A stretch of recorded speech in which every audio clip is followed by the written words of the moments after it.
Ինչպես ստացվեց, որ տաղանդավոր բժիշկը հայտնվեց Արցախյան շարժման առաջամարտիկների շարքերում։ Ես արդեն ասացի, թե ինչ ընտանիքում եմ դաստիարակվել եւ մեծացել, մայրս հայոց լեզվի եւ գրականության ուսուցիչ էր։ Բայց իմ կյանքում ամենամեծ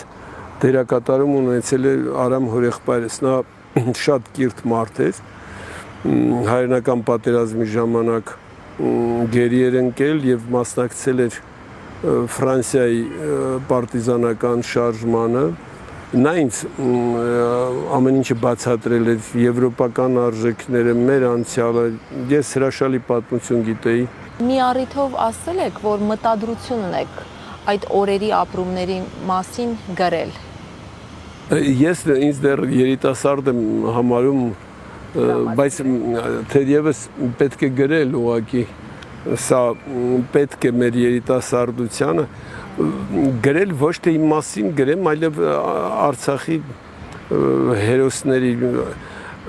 Արցախի ժողովրդի մասին, որովհետև եղավ մի պահ, որ ինչ-ինչ պատճառով, երբ որ այստեղ ծագումով Ղարաբաղցի ղեկավարություն էր, ժողովրդի մեջ դժգոհություն էր եւ թյուր կարծիք Արցախի ժողովրդի նկատմամբ ես բացատրում եմ, որ մեզանից էլ ավելի լավն են, ազնիվ են շարքային ղարաբաղցիները ամեն ինչի պատրաստ։ Այս առումով ինձ թվում է օգտակար կլինի, որովհետև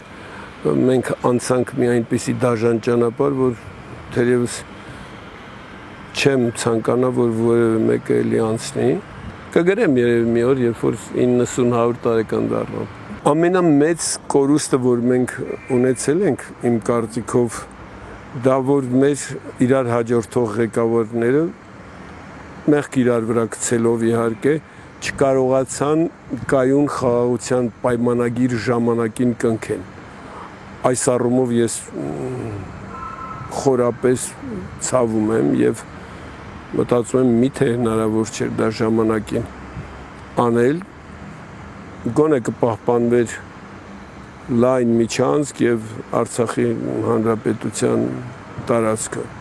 Սա իմ խոր ցավն է եւ իմ սերնդի իմ ընկերների ցավն է իհարկե դա։ Կարծում եմ, որ ժամանակը միշտ չէ Թուրքիի օգտին աշխատելու եւ այսպես պաուրաձև է գնում եւ մեր ժողովրդի հատկապես Արցախյան հատվածի կամքը կոտրել այդքան հեշտ չէ։ Ժամանակները վերջը փոխվում են երբեմն, թե չէ մնանք հուսալքված, վատատես, ուրեմն իմաստ չունի հայ մնալու կամ շարունակելու այստեղ ապրել։ Ես լավատես եմ, կարծում եմ, որ մի օր նորից համազգային զարթոնք կլինի։ Ես ուզում եմ մեջբերել ձեր խոսքերը, որ Հայաստանը պետք է լինի հզոր պատվար Արցախի թիկունքին։ Առանց սրա անհնար է։ Որոշ կարճամիտներ, եթե մտածում են, որ կարելի է Ղարաբաղը տալ Թուրքին, որ թուրքը բավարարվի, մենք հանգիստ արդեն ինչպես Ֆրանսիան ու Գերմանիան են հաշտ ու խաղաղ ապրում, այդպես կապրեն, մեզ արդեն չեն բզահարի եւ մենք լավ հարևանություն կանենք այսպես, դա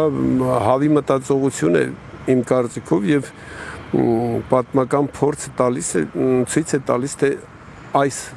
վերջի միայն 100-ամյակում, թե ինչ հսկա տարածքներ ենք մենք կորցրել եւ ինչպիսի բնակչություն։ Պատմական փորձը հիմք է տալիս մտածելու, որ պետք է արյան գնով Արցախը պահպանել։ Եթե չէ, հաջորդը մեր հերթը կգա։ Ինչպես եք հիմա համակերպվում ներկա իրողությունների։ Չեմ համակերպվում։ Տանջվում։